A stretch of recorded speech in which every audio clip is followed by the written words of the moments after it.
Welcome to the Deep Dive, the show where we, cut through the noise, stack up the sources, and really try to extract the most important, surprising, and, well, sometimes mind-bending nuggets of knowledge just for you. It's great to be diving in again.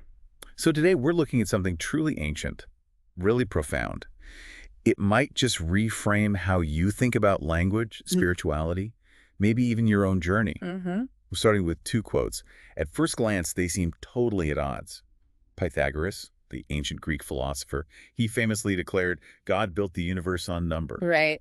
The mathematical foundation. But then from the mystical Jewish text, the Zohar, we have, God built the universe on the letters of the alphabet. Letters. Completely different, it seems. How can both possibly be true? Numbers and letters. So that paradox right there, that's the profound ancient secret we're going to try and unpack today. Okay. Our mission really is to explore how these incredibly advanced sages millennia ago didn't just write down wisdom. They encoded a vast amount of knowledge. Encoded, like hidden. Exactly. Everything from the grand scale of the cosmos to the inner journey of the human soul, right into the very structure of the alphabet itself. Okay, let's unpack that, because for centuries, these incredibly revered ancient texts, often taken as like divine dictation. Yeah, word for word. They've actually led to what some call intellectual befuddlement, especially in the West. Because they've been so deeply misunderstood, right? Their allegorical layers just missed entirely. Totally missed. People took them literally. But the astonishing revelation we're digging into today is that this ancient wisdom wasn't just tucked away in dusty scriptures. It was subtly woven into art, architecture, myth, mathematics. All connected. And most astonishingly, in the very letters we use every single day. It's like finding a secret code hidden in plain sight. And there's a fascinating reason why this wisdom was so carefully hidden. The ancient sages, they believed that precious esoteric truth needed to be concealed from what they called the vulgar masses. That sounds a bit elitist. Well, maybe, but their reasoning was to prevent its perversion and literalization. If misunderstood, these truths could lead to, well, disaster. The colossal debacle, as one source puts it, that we've seen with religious cultism throughout history. They achieved this concealment by representing higher spiritual truths through their counterparts in the natural world. Okay. Even embedding them into the very symbols we now call the alphabet. So if the alphabet holds this secret, just imagine the archaic thought forms subtly carried within the very words we speak. So if alphabet letters are more than just symbols for sounds, what are they? You mentioned ideograms. What does that really mean? Is it like the shape of the A or B is actually drawing a picture for us? Exactly. That's the core idea. They aren't just arbitrary shapes or sound markers. They are true ideograms designed to picture basic, fundamental ideas. Think of them as miniature cosmic diagrams. Okay, give me an example, like the letter A. Okay, take the capital letter A. It's fundamentally the cardinal letter I, which is the symbol of primordial unity, number one. The vertical line. Right, but in the A, it's split apart from the top. That signifies the creative duality of spirit and matter. The two legs of the A. Exactly. And the crossbar.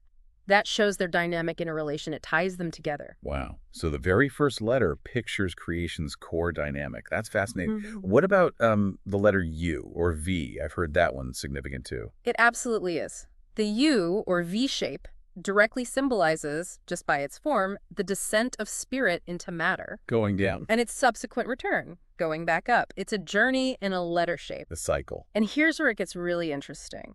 The letter W actually pluralizes the U. W pluralizes U. How? Well, think about it visually, two U's together.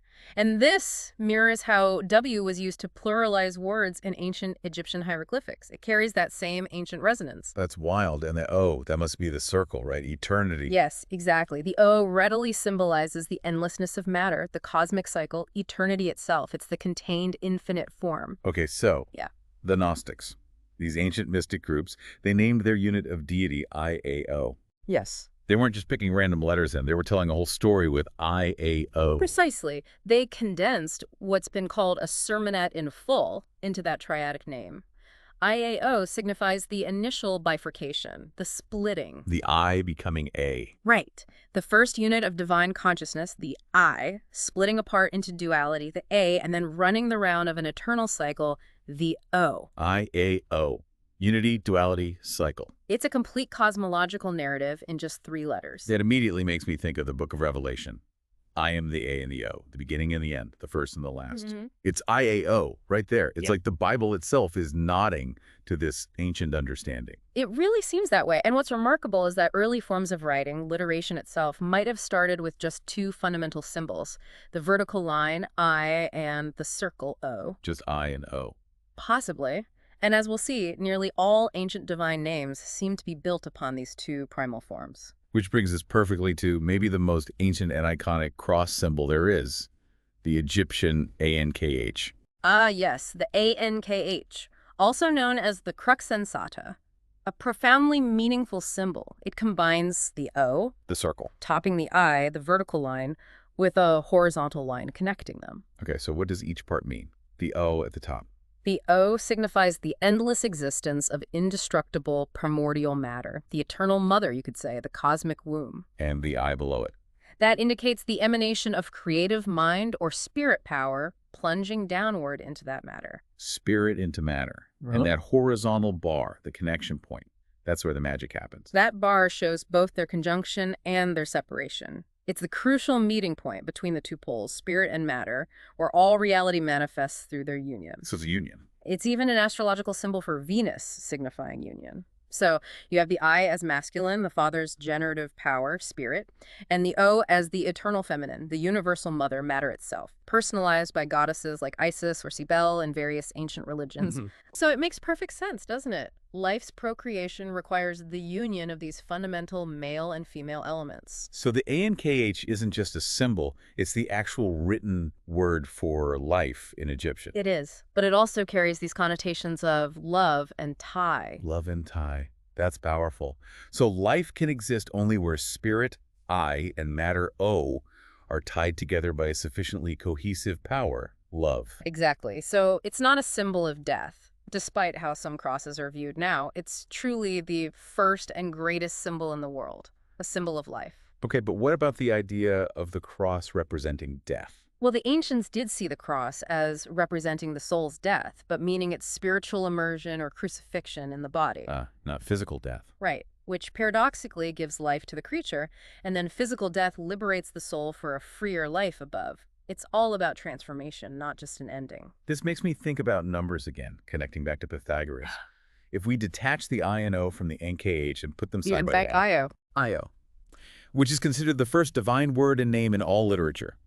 How does that link to numbers? Well, think numerically. I and O, 1 and 0, that's 10. 10, the base of math. Exactly, the cardinal base of all mathematics. So Pythagoras was right about numbers, and the Zohar was right about letters. Mind blown. The ancients believed numbers were indicated by letters, and words had both mental and numerical values. God geometrized, using the vibratory impact of letter tones to form worlds. Every letter expressed a fundamental principle. So Io, or 10, held the potency of the creative thought force's first projection into duality. Right. Then IAO, the prime triplicity, and the tetragrammaton, the four-letter Hebrew name JHVH, The quaternary stage. leading to endless multiplicity. And think about those ancient seven-voweled divine names. They correspond to the seven vowels in the Greek alphabet. Implying 7 subcycles in creation, each sounding out a fundamental form tone. That's the idea, a deeply layered system. This is truly expanding how I think about language. You mentioned almost casually earlier that the word king actually derives from the AKH name. Yes. It shows the symbol's potency as the figure of all combined mental and material ruling power. So what other common words hold these deep hidden connections to ANKH? The potency is astonishing, really. The central idea of the ANKH, remember, is making life by tying or uniting spirit and matter. Tying things together. That's the crucial clue. Even when the H and A are virtually dropped, leaving just the NK root, or KH, which can become CH, or NG becoming GN, that core meaning persists. Okay, so words like anchor, that ties a boat. Yep. Or knit, not link. I can see the tie meaning there. But what about more surprising ones? Well, consider join. That doesn't seem immediately obvious, does it? Not really, no. But A and KH was the root of the Latin jungo, meaning to join. That NK sound evolved to NG, giving us junction, conjunction. Ah. Then through French, it smoothed to join, joint, and ultimately even union. Union from ANKH. And if the N drops out, you get yoke, which literally ties two oxen. And in Sanskrit, it's yoga. Which means union. It all comes back to ANKH. The very act of bringing things together, of creating connection, is rooted in this ancient concept of life. So, wait, does this mean the English present participle ending ing? Possibly. And the prefix con, meaning with or together? Yeah. They might come from ANKH. That implies the very idea of connecting itself has these incredibly deep roots. It strongly suggests it. And perhaps even more profound, our most common word, thing. Thing. How is thing from ANKH? Conceptually, what is a thing? It's that which is created by the union of spirit and matter. It's a manifestation, an anked reality. Okay, I can see that. What about know? Think about to know. In Greek gnosko, English ken, what is knowing? It's the joining together of consciousness and an object. The mind connecting with something. Exactly. That's why the Greeks called profound, unifying understanding gnosis, that gn root again. Even the Greek verb to be, gignomai, contains that gn, a token that existence itself is the result of spirit and matter inking together. This is genuinely mind-blowing. If know and thing are linked to ANKH, what about I, our own sense of self? This is perhaps the most surprising Hebrew derivation.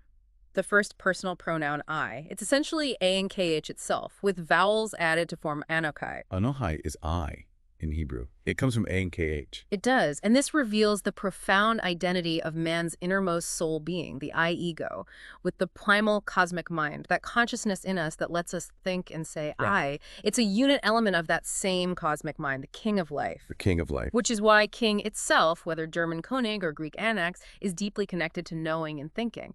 The power that knows and thinks is creation, not king. That's a beautiful way to connect our individual awareness to this cosmic reality.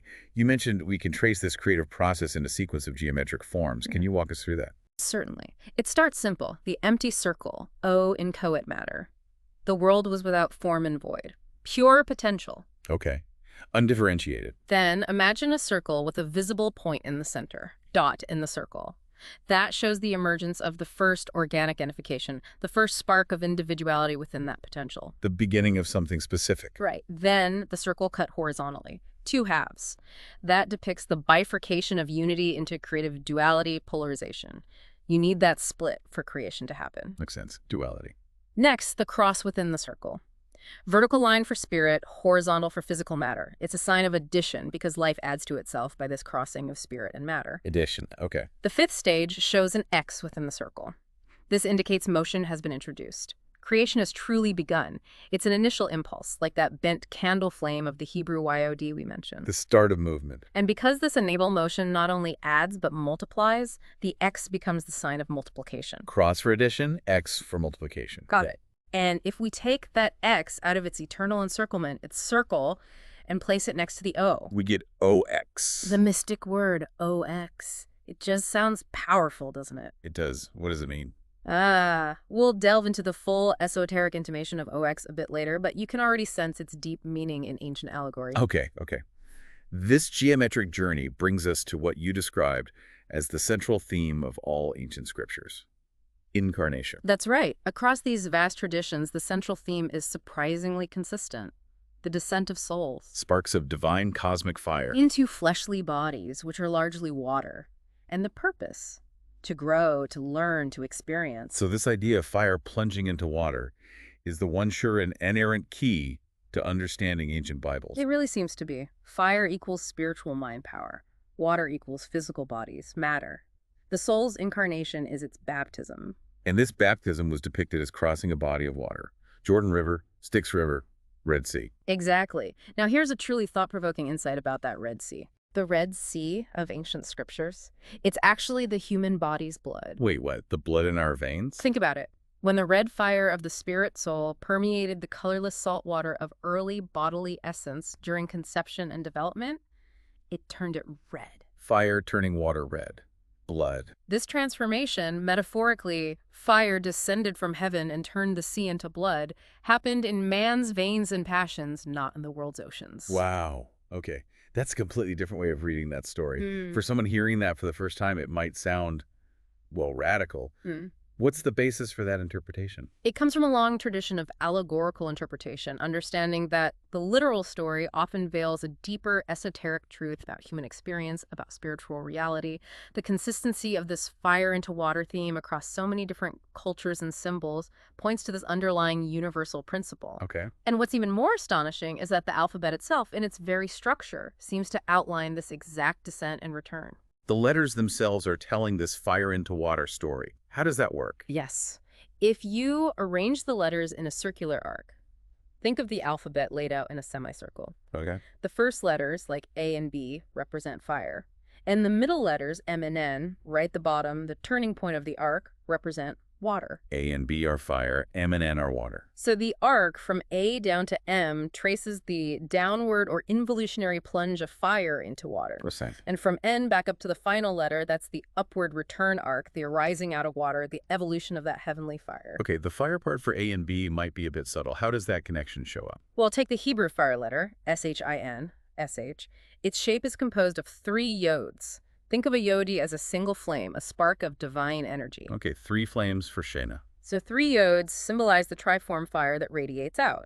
Now the first letter, A-L-E-F-H, actually depicts the 2 flames staged 2 yods where upper spirit fire and lower sense flesh fire interact. 2 flames in the LF. And even our English A, remember, that vertical line of spirit splitting into the duality of the 2 legs, almost like 2 flames reaching down. I see it now. And the Hebrew word for fire, E-S-H, contains aleph and shin. And man, I-S-H, embodies the single, double, and triple fire. It hints at man as a walking embodiment of divine fire in matter. And you can't help but notice ash, the result of fire in English. Yeah.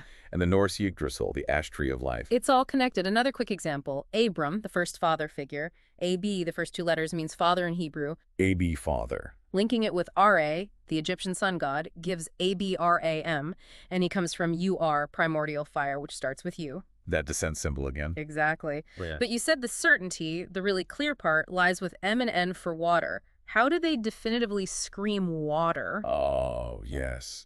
This is where it becomes undeniable. In Hebrew, the letter M is named Mem, and Mem means water. M means water. In its written form in English, M, it looks like a succession of waves, doesn't it? Highly suggestive. It does, actually. 3 waves. Now, N, in Hebrew, it's named Nun, meaning fish. Animal life in water. Fish. And get this. In Old Egyptian, N also means water, and its hieroglyph is 7 waves, just like the symbol for water. Wow. M and N are explicitly water and life in water. So M and N perfectly mark that lowest point of descent, the nadir, and the turning point for return, the true Mount Sinai of evolution, which is our own Earth, and maybe more specifically, the human body itself. That's incredible. Our own bodies as Mount Sinai, the meeting place. And here's something intriguing. Azuloth. A-Z-O-T-H. First and last letters of English, Greek, Hebrew alphabets. What's that about? Azuloth.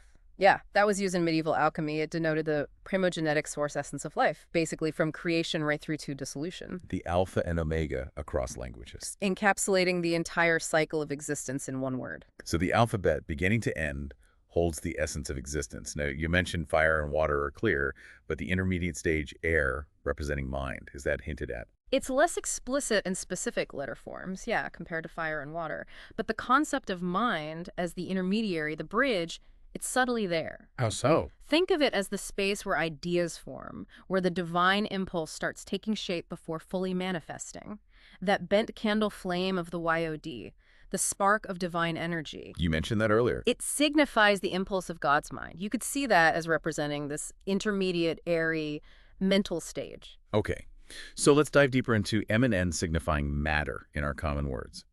It feels like this is a fundamental, almost subconscious linguistic code. It truly seems to be. Right. M and N, separately or together, they really form the framework for hundreds of words relating to spirit energy immersed in matter. Like? Well, if the primal mind fire is the father, AB, the primal matter essence is the eternal mother, AM in Hebrew. AM, mother? You'll find M beginning words for motherhood across languages. Our mom is basically the Hebrew AM. Huh. Then this energy manifests in contrast to spiritual ideas like creative powers or gods, right? But in matter, they become manifest. Manifest, MN. The one divine power becomes the many individual expressions.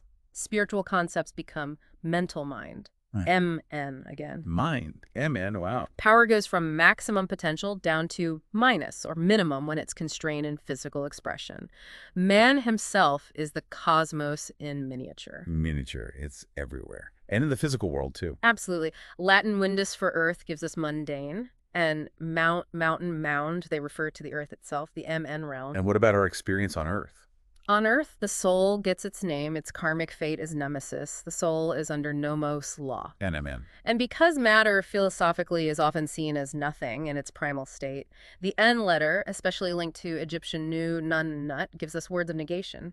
No, not none, nil, night. Negation through N. And man lost in matter becomes Nemo, no one, or monos, alone, cut off. Alone. MN. This is really deep. What about things like manna? Manna. Divine food rained from heaven but scraped off earth. Perfect symbol for how mortals get heavenly nutriment within the material MN realm. And thinking. Manas. Manas, the Hindu thinking principle, leads to maniac, mantric science. An omen foretells earthly fate. And the profound Amen. Amen. A to M. If not directly from the Egyptian god, it certainly feels like, so let it be, signifying that descent from A down to the MN point. And memory. Latin memony, Greek muse mnemosine, MN. MN. It's just embedded everywhere once you start looking at it. It really is. And consider the moon. Moon. MN. The moon, passive reflective matter. Exactly. Contrasting with the sun's generative power. Look at Latin. Luna for moon. Compare lux, pure solar light, with lumen, earthly refracted light. L and N are at opposite nodes. Pure spirit light versus material reflected light. Okay, this raises a really specific grammar question, but it feels relevant now. Why do accusative, objective case endings in Latin end in M, and in Greek Sanskrit, they end in emin? That's not random. It ties right back to this core principle. The divine spirit is active. It's the subject, the nominative. It produces its objective result at the MN station of physical objectivity. So the action lands in the MN realm. Precisely. The actor works subjectively, in thought, but the work is to bring purposes out into objective actuality. That's why trumpet is tuba, nominative, but tubum, objective. The M marks it as the object. So the M or N literally marks the word as being in the objective material realm of effect. Yes. And it's likely why our English suffix man nomen signifies attaining objective status, achievement, enlightenment, the result made manifest. And this plays out in personal pronouns too. I, nominative, divine, always capitalized. Becomes me objective with the M. He becomes him, they becomes that. It's the I objectifying itself in the me. Just like the ancients personalized the goddess Echo, matter's repercussion to the divine voice of the I ego. It's incredibly consistent. And the Hebrew word for sun, shemesh, S-H-M-S-H. S-H-M-S-H. It embodies the entire story right there. Divine fire plunging into water and returning to glory. Fire, water, fire. The sun's journey. It's a universal trope depicting spirit operating in and upon matter. In figures like Samson, Saul, Solomon, they were sun god characters, allegories of this same process. Exactly. Samson losing his hair, his solar rays, his power through Delilah. That betrayal parallels Jesus' betrayal and descent, doesn't it? It really does. And the etymology of Delilah, it's striking. Hebrew D, Daleth Earl's door, plus Lila night. Door of the night. The door of the dark underworld of night. It perfectly symbolizes the sun, Samson, entering the darkness of winter, this fitness of construction where names themselves are part of the allegory. It's a hallmark of ancient rite. It truly is. This brings us to another subtle but profound distinction, back to the Hebrew letter shin. S-H. Right. You might have noticed this if you've looked closely at Hebrew. A simple dot changes the sound. Dot above the right side, it's S-H. S-H, divine fire. Dot above the left side, it's S. And here's the thought-provoking part. When it's S, its name is sin. Sin, like S-I-N. Yes. This left-handed name of the great divine letter, by ancient tradition, covertly carries the significance of the theological word sin. So the left side. Ancient wisdom consistently put spiritual, divine things to the right and mundane, physical things to the left. That's the convention. And to sin, in Greek, hamartano literally means to miss the mark. It's not just moral failure, it's missing a spiritual target. We see linguistic hints of this elsewhere, right? Latin dexter, right, versus sinister, left, obviously loaded. French droit, right, also law, versus gauche, left, also awkward. Exactly. And St. Paul's epistles talk about this. The soul, sinless in heaven, comes under sin's dominion on earth. The Mount of Sinai. Mount Sinai, Mount of Sin. Sin sprang to life when the soul incarnated entered the physical left-handed realm. And there's that Old Testament story, the Ephraimites, that illustrates this perfectly. It really does. To cross the river into blessedness, they had to say Shibboleth with the divine SH sound. But they couldn't. Many could only manage Sibboleth with the S, the sound of sin, the physical limitation. They were spiritually unready, couldn't make the divine sound. 42,000, the story says, were put to the sword. It's such an obvious cryptogram once you pointed out, SH versus S divinity versus limitation. But scholars missed it for centuries. Focused on the literal story, missed the allegory entirely. Wow. And this S or SH sound, it had another function in Egyptian. Yes. It was consistently prefixed to verbs and hieroglyphics to mean setting off the action, giving an initial push or start. The starting impulse. Which aligns perfectly with the idea that visible creation begins when spirit, fire, SHS, impregnates matter, water, MN. For instance, MNKH meant firm. Add the S prefix. SMNKH meant to make firm, to set firm. So the SSH provides the initial creative spark. It seems so. And think about Amenta, the Egyptian underworld or nether earth. It's A plus M plus N, meaning God in hiding under mortal flesh. The MN realm again. So the Sphinx, SPNKH, the name itself means the beginning S of the process P of linking ANKH spirit and matter. Exactly. Reflected perfectly in its half man, half animal form, it embodies that first impulse. And the phoenix, the bird of life. The divine soul commuting between heaven and earth. Its Egyptian name, Bennu, starts with B. Fiery start, like A and B earlier. And contains N. Water, the descent, B to N. Reflecting that profound descent and return journey. This makes me reconsider numbers again. Gematria. You mentioned 6 is significant, along with 7. Yes, 6 seem to represent the completion of the physical evolution of life forms. And strikingly, the last 3 Hebrew letters, Resh, R, Shinsin, SSH, and Tav, TH, can spell forms of 6, R, SSH, TH. The N letter spells 6, signifying physical completion. It points that way. Which brings us back, all the way back, to the Bible's very first word, Beresh. In the beginning. But you're saying there's more, viewing it through ancient script customs. No vowels, no word separation. Precisely. Bereshith can also be parsed as Beresh. Rashith, meaning? In the head, Rash, of the 6. Yeah. Or of the 6. In the head of the 6. And the Zohar, the text we started with, explicitly states that creation, emanating from God's head, came to a head in its 6th formative impulsion. So the very first word confirms the Zohar's teaching about the 6 stages. It seems to embed it right there. So the full esoteric translation of Genesis 1.1 could be something like, from the beginning in his head, God unfolded from his triple powers of mind the heavens and the earth in 6 creative stages. That's a cosmic summary right there. The first word. And we see the fire-water dynamic again in Hebrew words. Mayem is water. M predominance. Water. Mayem. Feshmayim is heaven, or the heavens. That's SH of fire, combined with mayim, water. Fire plus water equals heaven. Earth is the home of water. Heaven is the home of water generated by fire. It's a beautiful, coherent system. And yom, for a day, not just 24 hours. No, a cycle of creation. The period where life proceeds from fire, represented by I or Y, to matter, MN, I am, YM. It's almost like it's saying I am. I am yom. In fact, the Latin word for now is I am in. So I am now could be I am.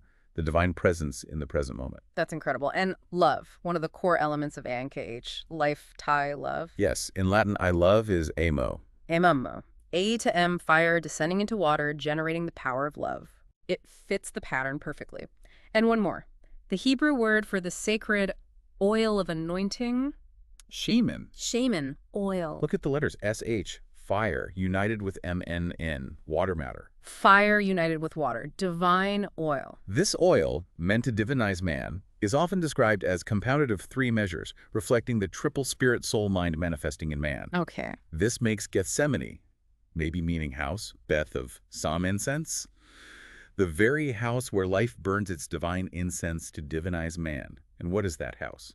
Our own physical body. Our own body, the place of transformation. Okay, to wrap up this absolutely mind-bending deep dive, there's one final piece, a kind of irrefutable certification. Yes, the Hebrew word AJ, or chage. AJ, I know it means feast or pilgrimage, like the Islamic Hajj or Hajira. Exactly, that's its common meaning. But esoterically, it's the cryptic master key to something called chiasmus construction in ancient scriptures. Chiasmus, okay, what's that structure? It's that mirrored pattern, like A, B, C, D, then back, CBA. A mirror image. Right. It represents an outgoing journey or pilgrimage, that's the HAG, of, say, 3.5 steps, and then a return over the same 3.5 steps, with the turning point, the mirror point, right in the middle. Like the bottom of the alphabet arc, MN. Precisely. It's like the Greek letter chi, which looks like an X. It pictures descent and return. But why would an ancient pilgrimage be exactly 3.5 days out and 3.5 days back? That seems incredibly specific. Because the ancient Levitical HA pilgrimage was apparently designed to embody this exact structure, a 3.5-day journey out, crossing a symbolic water boundary at the midpoint, then returning over 3.5 days. It wasn't arbitrary travel time, it was a ritual model. A model for all religious pilgrimages symbolically representing the soul's journey. And this isn't just theoretical. You see this 3.5 pattern in texts. Astonishingly, yes. Look at the book of Revelation. It has 22 chapters, right in the middle, chapters 11 and 12. The M and N equivalent point. The text repeatedly mentions periods of 3.5, multiple times, right at the structural midpoint. It strongly suggests the entire book is arranged as a grand chiasmus. Wow. Mirroring the alphabet structure and the soul's journey itself. So the structure itself becomes the allegory, the soul's pilgrimage. Its descent into incarnation through 3.5 symbolic root stages of matter into a body of water. Our physical form. And its evolutionary return journey, reaping a harvest of experience. The Red Sea of the allegories. It isn't some distant ocean after all. It's the red blood in our own human bodies. Where fire meets water. This has truly been a deep dive into the hidden language of the universe, really, suggesting our very words, the letters we use, carry echoes of these profound cosmic truths. It's a lot to take in. It really makes you think, Mm-hmm. what might this all mean for how you perceive your own path, your own life? Knowing that maybe our bodies are the Mount Sinai, the place where the divine meets the human. This isn't just ancient history, is it? No. If this holds true, it's a profound map to our own inner reality. Something to ponder, definitely, as you read, as you speak, as you simply exist.